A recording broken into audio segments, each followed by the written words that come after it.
ওয়ালা ইয়াসআলু হামিমুন হামিমা। সেদিন কোন অন্তরঙ্গ বন্ধুর খবর নেবে না। ওয়ালা ইয়াসআলু হামিমুন হামিমা। বসে। ওয়ালা ইয়াসআল হামিমুন হামিমা। যেদিন আকাশ গলিত ধাতুর মতো হবে, কোন অন্তরঙ্গ বন্ধু, কোন প্রাণের চাইতে প্রিয় বন্ধু কেউ কারো কোনো খবর নেবে না। দুনিয়া, আপনার এই দুনিয়া লাগবে, টাকা পয়সা লাগবে, অমুক মেয়ে লাগবে, আইফোন লাগবে, হুন্ডা লাগবে, চাকরি লাগবে, বাকরি লাগবে, বড় লোকের সাথে আত্মীয়তা লাগবে, সামনের দোকানের সামনের সাইট লাগবে। ইউবাসসিরুনাহুম ওয়া মুহাম্মদ সাল্লাল্লাহু আলাইহি ওয়াসাল্লাম ইউবাসসিরুনাহুম, আপনি ওদেরকে দেখতে পাবেন। ইয়াওয়াদ্দুল মুজরিমু লাউ ইফতাদি মিন আযাবি ইয়াউমিযিন বিবানি। তাদেরকে করা হবে, এই অন্তরঙ্গ বন্ধুগুলোকে করা হবে একজনকে আরেকজন থেকে দৃষ্টিগোচর, একজন আরেকজন থেকে পালাবে, সরে পড়বে, ছিটকে পড়বে, একজন যাতে আরেকজনকে না দেখে। সেদিন এই ব্যবস্থা করা হবে। সেদিন আপনি মুহাম্মদ সাল্লাল্লাহু আলাইহি সাল্লাম অপরাধীদেরকে দেখবেন, সে শাস্তির বদলে, আল্লাহর আযাবের বদলে, আল্লাহর গজবের বদলে, আল্লাহর শাস্তির বদলে, আল্লাহর দণ্ডের বদলে এই অপরাধী, বেনামাজি, ঘুষখোর, সুদখোর, মারামারি, দখলদারি, চুগলখোর, মুশরিক, কাফের, মুনাফিক, বেঈমান, অহংকারী, সেদিন এই লোকগুলো দিতে চাইবে আল্লাহকে কি? তার ছেলে সন্তানকে। বলবে, ইয়া আল্লাহ, ইয়া আল্লাহ, আমার ছেলেকে নিয়ে নেন, আমাকে ছেড়ে দেন। ইন্না লিল্লাহি ওয়া ইন্না ইলাইহি রাজিউন। কাইফা হাদাল ইয়াউম, দিনটা কেমন হবে? বাবা জি ছেলের অসুখ কিডনি দিয়ে দেয়, ছেলের অসুখ কিডনি দিয়ে দেয়, বিদেশে 10 বছর থাকে। যুবক, তোমাকে একটা বাস্তবতা বলি, তোমার বাবা তোমাকে কত ভালোবাসে। তোমার বাবার বয়স 35, 20 বছর বয়সে বিদেশ গিয়েছিল, তোমাদের ঘর ছিল না। 5 বছর জীবনের ব্যয় করে দিয়েছে। বাবা মা, আত্মীয় স্বজন, বন্ধু বান্ধব, ক্রিকেট, ফুটবল, ক্যারাম, কত দাওয়াত, কত আপনজন মারা গেছে, সব ব্যয় করে 25 বছর বয়সে দেশে এসে বিয়ে করেছে, ঘর দিয়ে তোমার মাকে। তোমার জন্ম হয়েছে, তোমার বাবা চলে গেছে বিদেশ। তোমার জন্মের পরে 8 বছর তোমার বাবা বিদেশে। বিবাহিত তো বটে, কিন্তু সে বউয়ের স্বাদ পাচ্ছে না। তুমি প্রেমিকার পিছনে ঘোরো, 15 বছর বয়স তোমার, 20 বছর 22 বছরে বাইক লাগবে তোমার।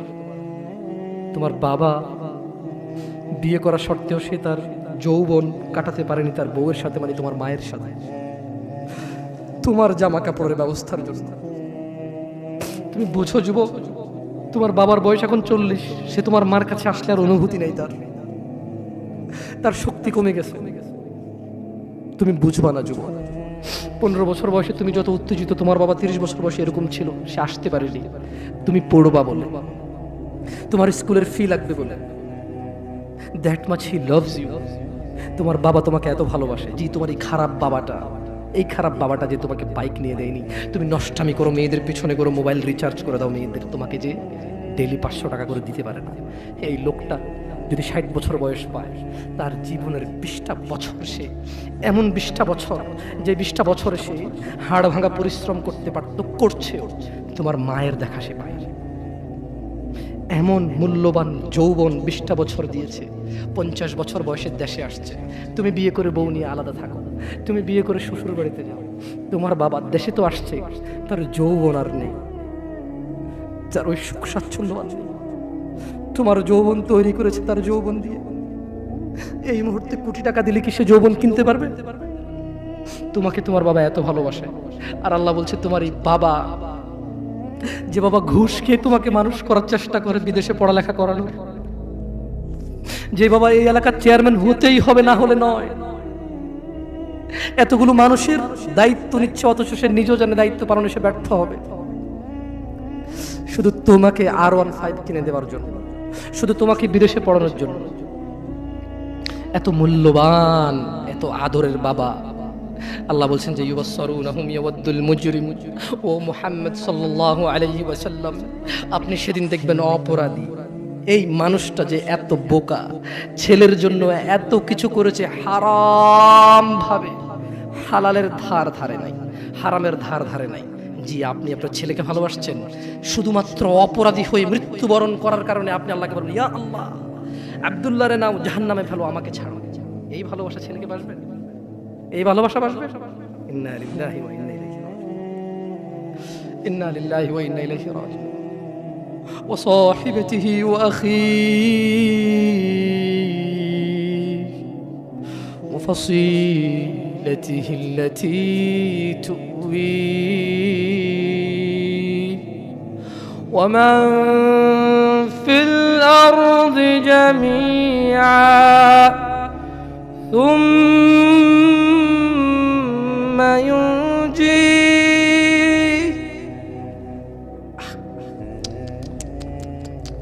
আমার মনে হয় না এই সূরাটা আমি শেষ করতে পারবো। ইন্না লিল্লাহি। আল্লাহ এগুলো কি বলছে? আল্লাহ বলছে যেদিন আকাশ রঙিন গলিত ধাতুর মতো হবে, অপরাধী বাঁচতে চায়, বন্ধু বন্ধুর খবর নেবে না, অপরাধী বাঁচতে চাইবে তার অপরাধ থেকে নিজের সন্তানের বদলে। ইয়া আল্লাহ লে সন্তানকে যা খুশি কর, আমারে বাঁচা। এরপর বলবে ইয়া আল্লাহ ওয়া সাহিবাতিহি ওয়া আখি, আল্লাহ আমার এই সুন্দরী বউর জন্য আমি কত অপরাধ করলাম, আল্লাহ খাতা তারে নেও, আর যা খুশি করো, আমারে ছাড়ো। আমার ভাই অমুক মেয়েকে রেপ করেছে, আমার ভাই অমুকের মাথা ফাটিয়েছে, আমার ভাই জুয়া খেলে, আমার ভাই অন্যায় করে, আমি মেম্বার ছিলাম, চেয়ারম্যান ছিলাম, আমার মেম্বারও ছিলাম না, চেয়ারম্যানও ছিলাম না, দাদার 100 বিঘা জমি ছিল, এলাকার একটা প্রভাবশালী মানুষ, আমার ভাইয়ের অন্যায়কে আমি অন্যায় করিনি, 30,000 টাকায় ওই মেয়ের ইজ্জতকে ঢেকে দিয়েছি। এইরকম আদরের ভাইটাকে বলবে সাহিবাতিহি ওয়া আখি, ইয়া আল্লাহ বউকে নাও, ভাইকে না হাও, ওয়া ফাসিলাতিহি আল্লাতী তুই, বলবে ইয়া আল্লাহ আমার বংশ, আমি অন্যায় করলে যারা আমাকে আশ্রয় দিত, ইয়া আল্লাহ আমি হারাম করলে, অন্যায় করলে যারা আমাকে আশ্রয় দিত, ওদের সবাইকে নাও, সবাইকে নাও, আমাকে কি করো, কি করো। এখানে সে ক্ষান্ত হবে না, বলবে ওয়ামান ফিল আরদি জামিআন সুম্মা ইউনজি। ইয়া আল্লাহ, জি যে 200 বিঘা জমির জন্য ছেলের কাছে মেয়ে দিয়ে দিয়েছেন, মেয়ের ধার্মিকতা ছিল, কিন্তু আপনি বাবা হয়ে পাগল হয়ে গেছেন, 200 বিঘা জমির মালিকের সাথে আত্মীয়তা করবেন, আপনার মেয়ে সুখে থাকবে, ছেলে গাঁজা খায়, নামাজ পড়ে না, দাড়ি চাচা, মদ খোর, আপনি প্রভাবশালী মানুষের সাথে আত্মীয়তা করবেন, আপনার মেয়েটা তার জীবনে শুধু ভাত খেলে নাকি সুখী থাকবে, আত্মীয়তা করেছেন 200 বিঘা জমির মালিকের সাথে। ধুর, আল্লাহ বলছে যে ইয়া মুহাম্মদ, ও মুহাম্মদ সাল্লাল্লাহু আলাইহি ওয়াসাল্লাম, ও নবী, আপনি দেখবেন এই লোকটা কি চাইবে সেদিন জানেন? বলবে ইয়া আল্লাহ ওয়া ফাসিলাতিহি আল্লাতী তুই ওয়া মান ফিল আরদি জামিআন সুম্মা ইউনজি।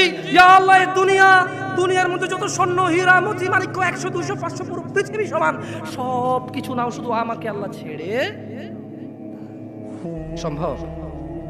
দুনিয়া আল্লাহর কাছে মাসির দানার মতো। কিসের মতো? তো আপনার এই উপহার আল্লাহর কাছে কি? আমি এই জন্য আগে বলেছিলাম, আপনারা আল্লাহর কথা বুঝলে খুব সহজ। দুনিয়া আল্লাহর কাছে মাসির দানার মতো, আরো তুচ্ছ। তো আপনি যদি পুরো দুনিয়ার শব্দ বলেন যে আল্লাহ এই নাও দুনিয়ার সব, আল্লাহর কাছে এটা কিসের মতো না? তো আল্লাহ খুশি হবে এটা? আপনারা কেউ এসে বললো এই নে মশার ডানা, আমার স্যার লাথি মার, বুঝবে এটা বলে মতো সব সহিহ ওয়ালা গলত, ঠিক বলছি না ভুল বলছি? আচ্ছা আমি আসি। খাল্লা না ইন্নাহা লাযা, ও মুহাম্মদ এই অপরাধী ছেলে দিবে, বউ দিবে, ভাই দিবে, আত্মীয় স্বজন যারা আশ্রয় দিত তাদের দিবে, পুরো পৃথিবীতে এবং পৃথিবীতে যা আছে সব দিবে। খাল্লা লা লা না, আমি আল্লাহ মানবো না। ইন্নাহা লাযা, নিশ্চয় জাহান্নামের এই আগুনটা হচ্ছে লেলিহান আগুন, নাযাআতাল লিশ-শাওয়া, যা তার চামড়া খসে দেবে। তাদউ মান আদবারা ওয়া তাওয়াল্লা, জাহান্নাম ওকে ডাকবে। মান আদবারা ওয়া তাওয়াল্লা, জাহান্নাম ওই ব্যক্তিকে ডাকবে যে সত্য কথা শোনার পরেও এটাকে অবহেলা করেছে, অবজ্ঞা করেছে, সত্য থেকে মুখ ফিরিয়ে নিয়েছে। জাহান্নাম কাকে ডাকবে? জাহান্নাম কাকে ডাকবে? জাহান্নাম কাকে ডাকবে? আপনারা মনে আমার কথা বুঝেন না, আমি কি আরো স্লো বলবো? একটু স্পষ্ট বোঝা যায়?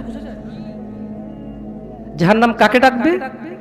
যে সত্য থেকে মুখ ফিরিয়ে নেয়। বলুন দাড়ি কেন চাচ্ছেন এবার বলুন? কোনো রিজন নেই আপনার কাছে।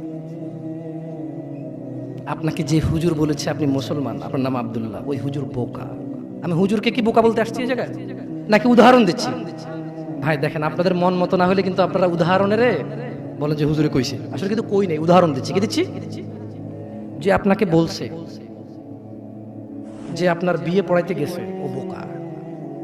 যে জানে যে আপনি নামাজ পড়েন না, কি পড়েন না, আর আপনাকে লা ইলাহা ইল্লাল্লাহ পড়ে কবরও দিচ্ছে, লা ইলাহা ইল্লাল্লাহ পড়ে আপনার বিয়েও দিচ্ছে, ও হুজুর বোকা। ও নিজেই হুজুর না, ও নিজেই কিনা।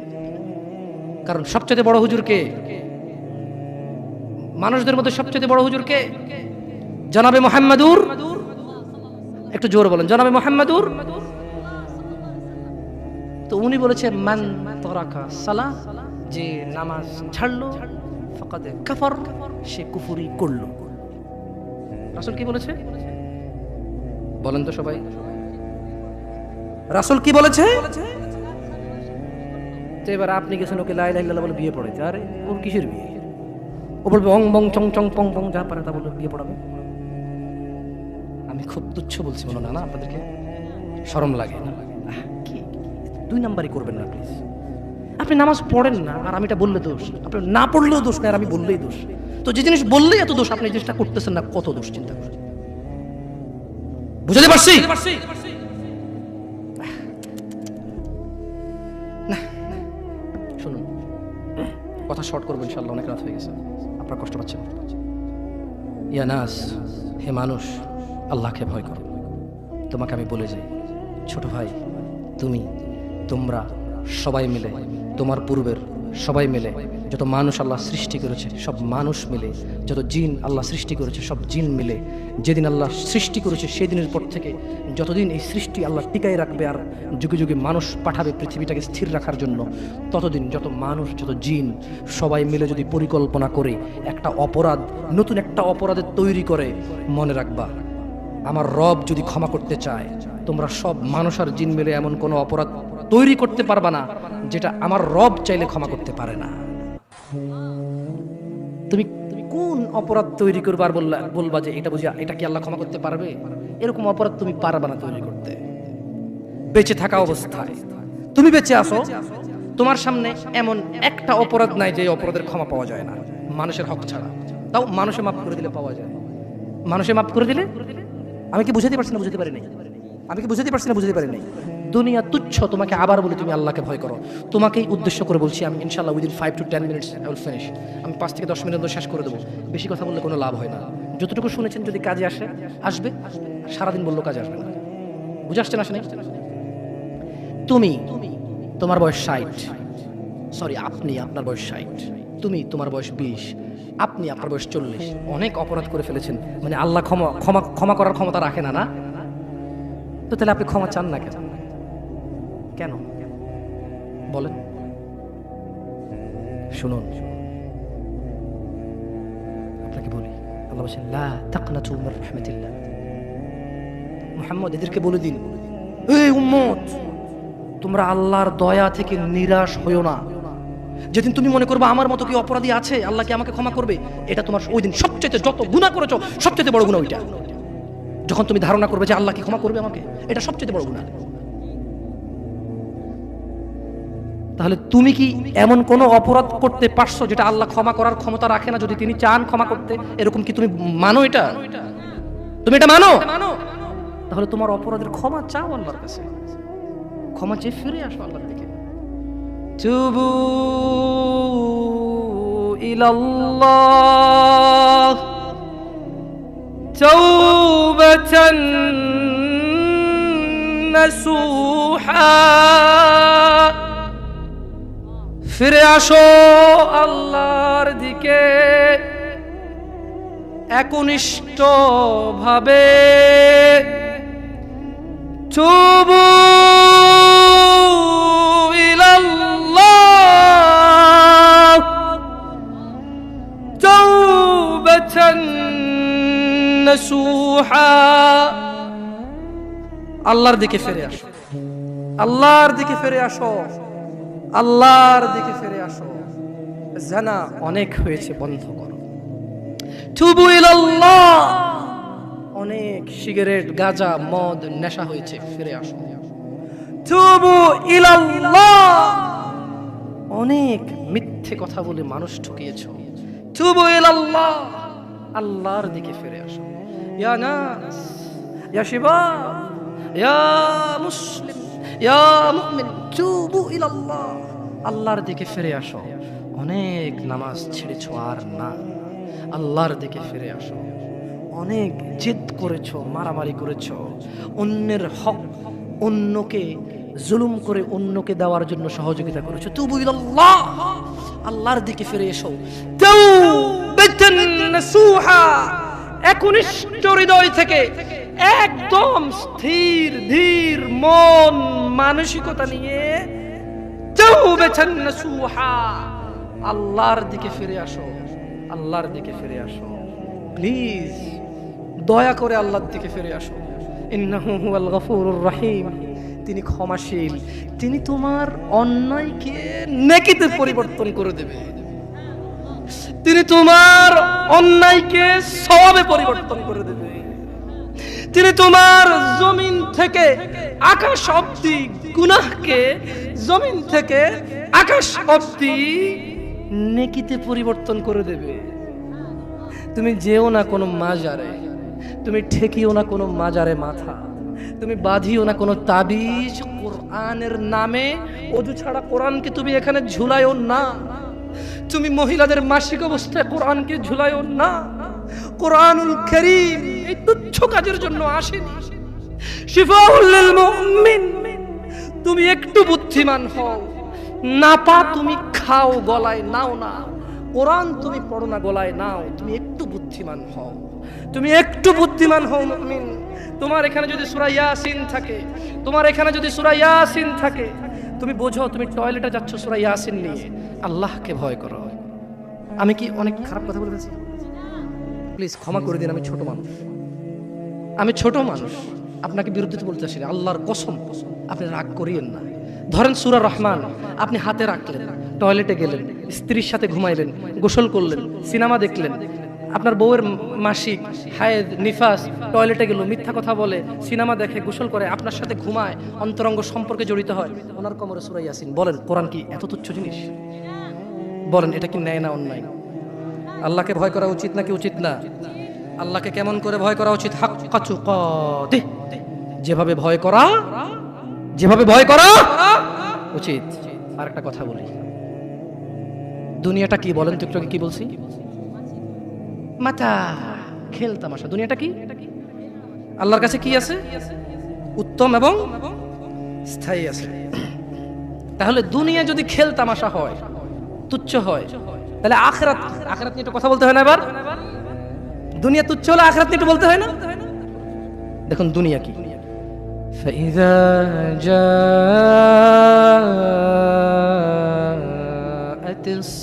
الصاخة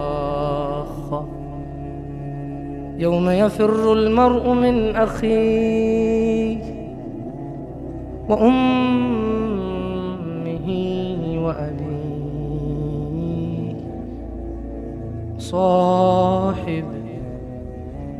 صاحبته وبنيه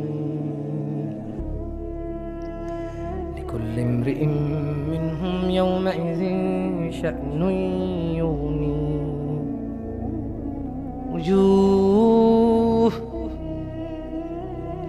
وجوه يومئذ مسفرة ضاحك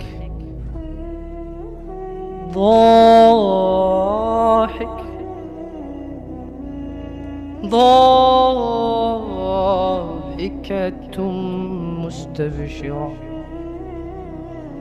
ووجوه يومئذ عليها غبرة ترهقها قترة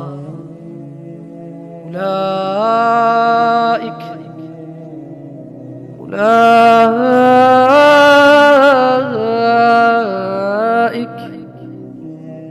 هم الكفرة الفجرة সবাই চোখ বন্ধ করবেন, আমি এবার তর্জমা করব। নিজেকে এই পরিস্থিতির সাথে মিলাবেন। পারবেন? আমার এই হাত নাড়াচাড়া নিয়ে আপনাদের কি মনে কষ্ট আসে? বেয়াদব মনে হয়? আমি সৌদি আরবে বড় হয়েছি, আমার অভ্যাস এভাবে নাড়াচাড়া বেশি হওয়া। আমার অনেক চেষ্টা করি কম করার জন্য, হয় না। তারপরে অনেকেই মুরব্বী, আমি জানি মুরব্বীদের সামনে হাত নেড়ে কথা বলাটা বেয়াদবি এক ধরনের। আপনি একটু ক্ষমার চোখে দেখিয়েন, আমি পারি না স্থির থেকে কথা বলতে, তাই ক্ষমার চোখে দেখি। হ্যাঁ, সবাই আমরা এখন একটু চোখ বন্ধ করব। দুনিয়া এবং আখেরাতে আমাদের অবস্থা নিয়ে আমরা একটু ভাববো, ঠিক আছে? চোখ বন্ধ। আর আমি ধ্যানে বসাচ্ছি না, শুধু প্রত্যেক ব্যক্তি ভুলে যাবেন, এই আয়াত নিজের সাথে মিলাবেন, ঠিক আছে? চোখ বন্ধ। فإذا جاءت الصاخة,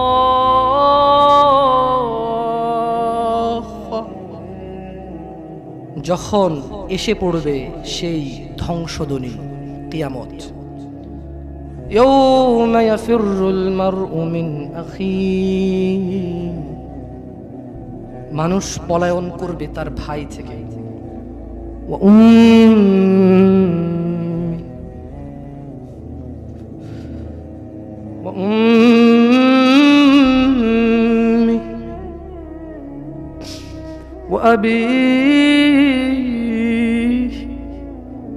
মানুষ পলায়ন করবে তার মা, তার বাপ থেকে।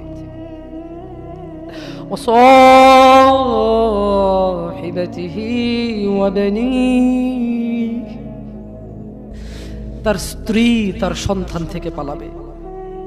লিকুল্লি ইমরিইম মিনহুম ইয়াওমাইযিন শা'নুন ইউগনি, কিয়ামতের মাঠে মানুষ প্রত্যেকের হবে এমন গুরুতর অবস্থা যে সে নিজেই এত ব্যস্ত থাকবে। একটু চোখ বন্ধ করে ভাবুন, কিছু নাই পৃথিবীতে, আপনি একা, আপনার গুনাহ দেখা যাচ্ছে, চতুর্দিকে আগুন দেখা যাচ্ছে, আল্লাহর বিচার হচ্ছে, মানুষ জাহান্নামে পড়তেছে, মানুষ উলঙ্গ, কেউ কারো লজ্জাস্থানের দিকে তাকাচ্ছে না, মা তার সন্তানের খবর নিচ্ছে না, সন্তান তার মায়ের খবর নিচ্ছে না, স্ত্রী তার স্বামীর খবর নিচ্ছে না, স্বামী তার স্ত্রীর খবর নিচ্ছে না। প্রত্যেককে নিজস্ব একটা ব্যক্তিগত ব্যস্ততা, দুশ্চিন্তা, তার টেনশন, আগুনে যাবে নাকি জান্নাতে যাবে তাকে ব্যস্ত করে রাখবে। উজুহু ইয়াওমাইযিন মুসফিরা, এই ব্যস্ততার দিনে কিছু চেহারা হবে উজ্জ্বল। ইয়া আখি, ভাই, আপনি কি সেই মানুষটা হতে পারবেন যেদিন ভাই ভাইয়ের খবর নিবে না, স্ত্রী স্বামীর খবর নিবে না, মা বাবার খবর নিবে না? আপনি কি এমন কর্মকাণ্ড করছেন, আপনি কি এমন ইবাদত করছেন যে ইবাদতের কারণে ওই ব্যস্ততার দিনে উলঙ্গ মানুষ, কেউ কারো লজ্জাস্থানের দিকে তাকানোর সুযোগ নাই, তাকাতে ইচ্ছে করবে না, তাকানোর মনে থাকবে না, কোনো কিছু মনে থাকবে না, শুধু বাঁচার জন্য একটা ব্যস্ততা থাকবে। দিনী ভাই, সেদিন আপনি কি এই পৃথিবীতে এমন কোনো কাজকর্ম করতেছেন?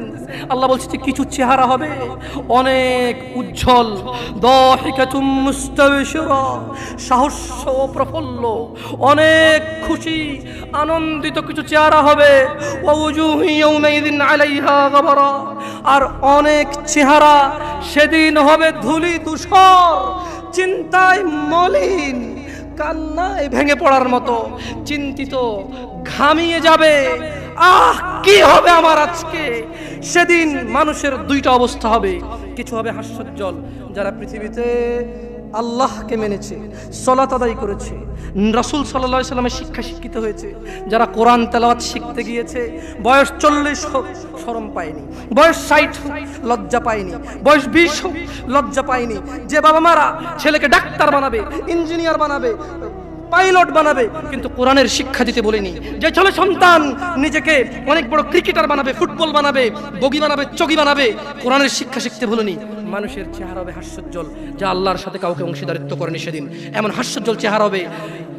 ওয়া উজুহু ইয়াওমাইযিন আলাইহা গাবারা, নেশায় যারা ডুবেছিল, যারা মদে ডুবেছিল, জুয়ায় ডুবেছিল, বেনামাজি ছিল, জানাকারী ছিল, সুদখোর, ঘুষখোর ছিল, চুগলখোর ছিল, মিথ্যাবাদী ছিল, জালেম ছিল, তাদের চেহারা হবে ধুলি ধূসর। যারা আল্লাহর নাফরমানি করেছে, তার হাকুহা কথারা, এবং তাদের অন্যায় অপরাধ সেগুলোকে আচ্ছন্ন করে রাখবে কালিমা, উলাইকা হুমুল কাফারাতুল ফাজারা।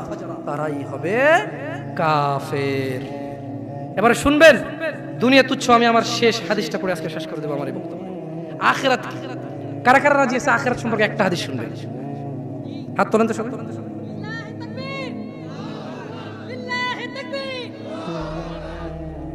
আল্লাহু আকবার। আমি আমার শেষ হাদিসটা পড়ে শোনাবো, এটা খুব মনোযোগ দিয়ে শুনবেন। দুনিয়াতে 100 বিঘা জমি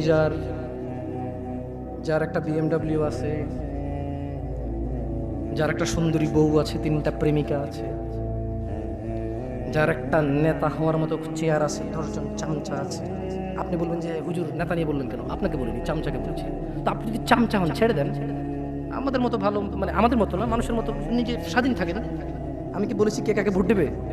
আমি মূলত বলতে চাচ্ছি যেই ক্ষমতায় থাকেন আল্লাহকে ভয় করুন। আমরা এখানে ক্ষমতার জন্য আসিনি, সংসদের জন্য আসছি। কি জন্য আসছি? ওসব ক্ষমতা টমতা আমরা বুঝি না, সত্যি আমি বুঝি না। আপনি থাকেন, চালান, কিন্তু আল্লাহর দেওয়া বিধানকে একটু সম্মান করেন, কেন আপনিও মরতে হবে। ওকে, আপনি পরোয়া করেন না, আপনি আপনার পথে থাকেন। আল্লাহ আর আপনি জানেন আপনি আমার কি ক্ষতি করবেন। আপনি আপনার নিজেরই ক্ষতি করতেছেন, আমার কিছু যায় আসে না। আমার বলার বলছি, ভাল লাগলে ওকে, না ভাল লাগলেও ওকে। আমি আমার পথে, আপনি আপনার পথে। শোনেন, আমি আপনার চৌকিদার না যে পাহারা দেবো আপনি কখন গুনাহ করেন আর কখন গুনাহ করেন না। আপনি আর আল্লাহ, আপনার আল্লাহ জানে। কি ভুল বলছি? ভুল বলছি? শুনুন নেতা সাহেব, শুনুন ডাক্তার সাহেব, শুনুন ইঞ্জিনিয়ার সাহেব, শুনুন পাইলট সাহেব, শুনুন 300 বিঘা জমির মালিক, শুনুন অমুক কোম্পানি লিমিটেডের মালিক, শুনুন অমুক ইন্ডাস্ট্রির মালিক, শুনুন ইউরোপ আমেরিকা বাড়ি করা লোক, আপনাকে বলছি, জি, দুনিয়া হচ্ছে তুচ্ছ খেল তামাশার ভোগ বিলাস মাত্র, মাছির ডানার চাইতে ছোট। আপনি জানেন আখিরাত কি? আপনি জানেন আখিরাত কি? আপনি জানেন আপনি যেটা ছেড়ে দিয়ে যেটা নিচ্ছেন কি ছাড়ছেন জানেন? মনোযোগ দিয়ে শুনবেন, আমি শেষ করে দেবো আমার বক্তব্য। জান্নাতে প্রবেশকারী কে বলেন তো? আমার সাথে সাথে বলতে হবে, কারণ আমি আপনাদেরকে আগেই বলছি আমি কিসসা কাহিনী বলতে আসি নাই। 2-4টা কথা বলবো, যদি শিখতে পারেন ওকে, না শিখতে পারলে এটা আপনার ব্যর্থতা। ভুল হলে আমার গুনাহ হবে, সঠিক হলে আমি নেকি পেয়েই যাবো, আপনি শিখেন আর না শিখেন। বুঝে আসছে না? আসে নাই? জান্নাতে প্রবেশকারী সর্বশেষ ব্যক্তি। তাহলে জান্নাতে যে লোক যাবে, এই লোকের পরে এই লোকের চাইতে মানে কম জান্নাতের ভাগ। কিসের ভাগ? মানে এর চাইতে কম আর কেউ পায় নাই। জান্নাতের যে সুখ স্বাচ্ছন্দ্য, এর চাইতে কম আর কেউ, মানে 1 থেকে 100, এটা 100 নম্বর। বুঝতে পারছি না? পারি নাই। 1 থেকে 100, এটা 100 নম্বরটা। কয় নাম্বারটা এটা? 100 নম্বরটা। এরপরে আর কোনো নম্বর নেই, এটাই শেষ। ও তুই শেষ? কি তোর পরে তো আর কেউ নেই, একবারে শেষ? আমি তো 4, 5, আমি ওই 100 নাম্বারটার কথা বলতেছি। 100 নাম্বার, এইটার পরে এটা দেখে আর কোনো জান্নাতই নাই। মানে আমি শেষ পর্যন্ত একদম মানে হামাগুড়ি দিয়ে কোন রকমের জাহান্নাম থেকে আল্লাহ আমাকে দয়া করে বের করছে। এবার মানে আমি তো অনেক অপরাধী, আল্লাহ আমাকে জাহান্নাম থেকে মুক্তি দিছে। মানে ওই লোকটা, ওইটা হচ্ছে ওই লোকের কথা বলতেছি, যে দেখবে যে আচ্ছা পড়ি, দেখবেন মজা পাবেন ইনশাআল্লাহ। আপনি যেটাকে তুচ্ছ এই দুনিয়ার জন্য যেটাকে ছেড়ে দিচ্ছেন, দেখেন ওটা কি ছাড়ছেন আপনি। অথবা সর্বনিম্ন মানের জান্নাতি, সে কিন্তু ছোটখাটো জান্নাতের বা কম সুখের অধিকারী হবে না। মানে যার চাইতে কম সুখ আর কেউ ভোগ করবে না, ওই লোকটাও কিন্তু কম সুখের অধিকারী হবে না। এই ব্যাপারে মহানবী সাল্লাল্লাহু আলাইহি ওয়াসাল্লামকে সাল্লাল্লাহু আলাইহি ওয়াসাল্লাম বলেছেন, সর্বশেষ যে ব্যক্তি জাহান্নাম থেকে বের হবে, বের হয়ে জান্নাতে প্রবেশ করবে, তার সম্পর্কে অবশ্যই আমার জানা আছে। কার জানা আছে বলেন তো? হ্যাঁ, আমার কথা মনে দিয়ে শুনতে হবে। আমি বলছি না আমি এখানে ক্লাস টাইপের করবো, ওয়াজ টাইপের করবো না। তাহলে আল্লাহ নবী সাল্লাল্লাহু আলাইহি ওয়াসাল্লাম বলতেছে যে জাহান্নাম থেকে একেবারে কোন রকমে বের হয়ে আসা সর্বশেষ জান্নাতে যেটা ঢুকবে, ওই ব্যাপারে কিন্তু আমি মুহাম্মদ সাল্লাল্লাহু আলাইহি ওয়াসাল্লাম জানি। কে জানিয়েছে? আল্লাহ। সুবহানাল্লাহ, সুবহানাল্লাহ। আচ্ছা, এক ব্যক্তি হামাগুড়ি দিয়ে বা বুকে ভর দিয়ে চলে যাবে, জাহান্নাম থেকে বের হবে। জাহান্নাম থেকে বের হলে তখন আল্লাহ জাল্লা ওয়া আলা, কে? আল্লাহ জাল্লা ওয়া আলা বলবেন। কাকে বলবেন বলেন তো? হ্যাঁ, দেখেন আপনারা মনোযোগ দিয়ে শুনছেন না, এই ওয়াজ কাজে আসবে না। তাই এক ব্যক্তি হামাগুড়ি দিয়ে বুকে ভর দিয়ে কোন রকমের জাহান্নাম থেকে বেরিয়ে আসবে। কার ইচ্ছায়? নাকি আল্লাহর অনিচ্ছায়? ওই ব্যক্তির ক্ষমতায় নাকি আল্লাহর ইচ্ছায়, ভালোবাসায়? আচ্ছা, তখন আল্লাহ আজ্জা ওয়া জাল বলবেন, কে বলবেন? কাকে বলবেন বলেন তো? ব্যক্তিকে বলবেন যে যাও জান্নাতে ঢোকো। কি বলবে আল্লাহ? আল্লাহুম্মা ইয়া আল্লাহ আজআলনা, আল্লাহ আপনি আমাদেরকে জান্নাতীদের অন্তর্ভুক্ত করেন, ইয়া আল্লাহ, আল্লাহ আপনি আমাদের হিসাবকে সহজ করে দিন। সুতরাং জান্নাতের কাছে এলে ওই ব্যক্তির ধারণা হবে যে জান্নাতে তো জায়গাই দেখা যাচ্ছে না, সব মানুষ সব নিয়ে নিল, পেয়ে গেল, যার যার দখল। এই যে এখানে একজন বসছেন, আরেকজন কি বসতে পারতেছে? ওই পিছনের ছেলেগুলা জায়গা থাকা অবস্থায় বসতেছে না, ইটস ওকে, সমস্যা নাই, কথা যেহেতু শুনতেছে। কিন্তু যদি অবস্থা এমন হইতো যেখানে চেয়ার 500টা চেয়ার আছে আর 500টাই ফুল, ওই ছেলে আসার পরে এখানে জায়গা দেখবে আর বলবে কি রে, চেয়ার যা আছে তা তো ফুল হয়ে গেছে, চেয়ার যা আছে তা তো ওই লোক বলবে যে কি রে জান্নাত, আল্লাহ কি বলবে জান্নাতে ঢোকো। সে জান্নাতের কাছে এসে বলবে যে জান্নাত তো ফুল হয়ে গেল, তার ঢোকার জায়গায় খুঁজে পাচ্ছি না, কই ঢুকবো, সব তো মানে ফুল হয়ে গেছে। হ্যাঁ, ফলে সে ফিরে এসে বলবে, তাহলে সে আবার ওই যে জায়গায় আল্লাহর সাথে কথা হয়েছে তার, ওই যে আল্লাহ তাকে বলবে যাও জান্নাতে যাও, সে ফিরে এসে বলবে হে আল্লাহ জান্নাত তো পরিপূর্ণ দেখলাম। আল্লাহ সুবহানাহু ওয়া তাআলা বলবেন যাও জান্নাতে প্রবেশ করো। তখন সে জান্নাতের কাছে এলে তার ধারণা হবে যে জান্নাত তো ভরে গেছে, তো পরিপূর্ণ হয়ে গেছে, তাই সে আবার ফিরে এসে বলবে ইয়া আল্লাহ। তার মানে মানুষ আল্লাহর সাথে কথা বলবে। মানুষ কার সাথে কথা বলবে? আল্লাহু আকবার, আল্লাহু আকবার। আর জান্নাতি ছাড়া কেউ কথা আল্লাহর সাথে বলতে? আল্লাহ জান্নাতীদের সাথে কথা বলবেন ইনশাআল্লাহ। আল্লাহ জান্নাতীদেরকে দেখা দেবে ইনশাআল্লাহ। জান্নাতীরা জান্নাতের সমস্ত নেয়ামত ভুলে যাবে আল্লাহকে দেখে। লা ইলাহা ইল্লাল্লাহ। আল্লাহ বলবে যাও জান্নাতে যাও। সে এসে বলবে ইয়া আল্লাহ জান্নাত তো পরিপূর্ণ হয়ে গেল, এটা সে ধারণা করে নেবে, ঠিক আছে? তাই সে বলবে ইয়া আল্লাহ জান্নাত পরিপূর্ণ হয়ে গেল। তখন আল্লাহ সুবহানাহু ওয়া তাআলা বলবেন যে যাও জান্নাতে প্রবেশ করো। কয়বার বললো? এরপর আল্লাহ বলল যে তোমার জন্য থাকলো পৃথিবীর সমতুল্য। কার সমতুল্য? বলুন তো পৃথিবীটা কত বড়? কে বলতে পারে? একজনও পারবেন না। পারবেন? এই যে আটলান্টিক মহাসাগরটা কি পৃথিবীর বাইরে? বঙ্গোপসাগরটা কি পৃথিবীর বাইরে? অ্যামাজন জঙ্গল এটা কি পৃথিবীর বাইরে? এই পৃথিবীতে যতগুলো দেশ স্বাধীন অথবা পরাধীন এগুলো কি পৃথিবীর বাইরে? পশ্চিম থেকে পূর্ব, উত্তর থেকে দক্ষিণ পৃথিবীর বাইরে? তো সাইজ কত বড়?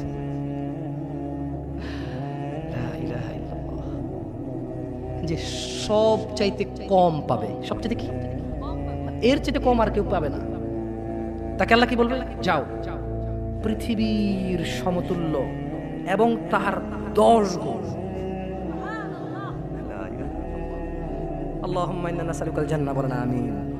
আল্লাহুম্মা ইন্না নাসআলুকাল জান্নাহ, আল্লাহুম্মা ইন্না নাসআলুকাল জান্নাহ, আল্লাহুম্মা ইন্না নাসআলুকাল জান্নাহ, আল্লাহুম্মা ইন্না নাসআলুকাল জান্নাহ। ইয়া আল্লাহ আমরা চাই আল্লাহ আপনি আমাদেরকে জান্নাত দিয়েন। ইয়া আল্লাহ আমরা চাই আল্লাহ আপনি আমাদেরকে জান্নাত দিয়েন। ইয়া আল্লাহ আমরা চাই আল্লাহ আপনি আমাদেরকে জান্নাত দিয়েন। আল্লাহ বলবে যাও তার 10 গুণ পরিমাণ বিশাল জান্নাত, অথবা আল্লাহ বলবেন তোমার জন্য পৃথিবীর 10 গুণ পরিমাণ বিশাল জান্নাত রইল। তখন ওই লোকটা বলবে হে প্রতিপালক, পৃথিবীর রব আপনি, আপনি কি আমার সাথে ঠাট্টা করছেন? আপনার সাথে কি ঠাট্টা মানায়? কারণ লোকটা 3 বার জান্নাতের দিকে আসবে, এসে দেখবে জান্নাত পরিপূর্ণ। সে 3 বার আল্লাহর কাছে বলবে ইয়া আল্লাহ জান্নাত তো পরিপূর্ণ। তখন যখন ওই লোকটাকে আল্লাহ বলবে যাও এ পৃথিবী সমান 10 গুণ তোমার, যাও প্রবেশ করো, খাও পান করো এবং রবের সন্তুষ্টির সাথে অনন্ত জীবন, মৃত্যুবিহীন জীবন, বার্ধক্যবিহীন জীবন, চিরযৌবন শক্তিশালী জীবন বসবাস করো। পৃথিবী সমান, পৃথিবীর চাইতে 10 গুণ সমান তোমার। তখন সে বলবে আল্লাহ আপনি পৃথিবীর প্রতিপালক, আপনি কি আমার সাথে ঠাট্টা করছেন? এটা কি আপনার সাথে মানায়? আল্লাহু আকবার। বর্ণনাকারী বলেন তখন আমি রাসূলুল্লাহ সাল্লাল্লাহু আলাইহি সাল্লামকে এমন ভাবে হাসতে দেখলাম যে রাসূলুল্লাহ সাল্লাল্লাহু আলাইহি সাল্লামের চোয়ালের দাঁতগুলো দেখা গেল। তিনি বললেন এই হলো সর্বনিম্ন মানের জান্নাতি। বলেন আপনি কি ভোগ করতেছেন আর কি অপেক্ষা করতেছেন? বলেন, বলতে পারবেন? বলতে পারবেন? দিনী ভাইরা আল্লাহ আমাদেরকে বোঝার তৌফিক দান করুন। শোনেন, আখিরি মুনাজাত আমি দিতে পারি না, দোয়া করে দিছি ওয়াজের ভিতরে। দোয়া কি করি নাই? দোয়া করছি না করি নাই? আপনার কাছে এটা দোয়া মনে হয় না? না, শোনেন, এটাও দোয়া। এটাও কি দোয়া। বৃষ্টি চাইলে আপনি হাত তুলবেন, মুজাহিদের জন্য দোয়া করবেন, হাত তুলবেন। কথা বুঝছেন না? বুঝেন? আর নিজে নিজে যখন তখন হাঁটতে, চলতে, ফিরতে, বসতে, উঠতে, নামাজের পরে, নামাজের শেষে, নামাজের আগে, সালাম ফিরানোর পরে দোয়া করেন, হাত তোলেন, সমস্যা নেই। কিন্তু সব জায়গায় যে হাত তুলেই দোয়া করতে হবে তা জরুরি নয়। বরঞ্চ কিছু কিছু সম্মিলিত মুনাজাত আমি শেষ করি। তো আপনারা যারা মজুমদার, দেখেন আমি তো জন্ম হয়েছে একটা বংশে, আমার নাম রেখেছে আমার দাদা জামশেদ মজুমদার, ওনারা মজুমদারের ব্যাখ্যা আমি কি দিব? আমার তো হাতে কিছু নেই। ভুঁইয়া, মন্দার, মুন্সি, এদেশের হিন্দুদের নাম বেশিরভাগ মজুমদার। হিন্দুদের তো এখন রনি, জনি এগুলো হিন্দুদের নাম আছে, তাহলে ওই ব্যাখ্যা কি দিবেন? হুজুররাই তো রাখছে। আমি কি করবো বলেন? আপনি একটা ছেলের নাম যদি দেখেন যে টনি, জনি, ছু, ছা, ওই পোলাই কি করবে? ও জন্ম হওয়ার পর নাম যদি দেখেন যে ছু, ও কি করবে? ও বড় বড় হওয়ার পর ভোটার আইডি কার্ডের ছু, জন্ম নিবন্ধনের ছু, ও কি করবে? ওর কাছে ছু ছু ছাড়া কিছুই উপায় নেই। সহিহ ওয়ালা গালাত? আচ্ছা, যাই হোক, তবে এই মজুমদারে কোনো স্পেশাল কিছু নাই, এটা বললেও যা, না বললেও তা।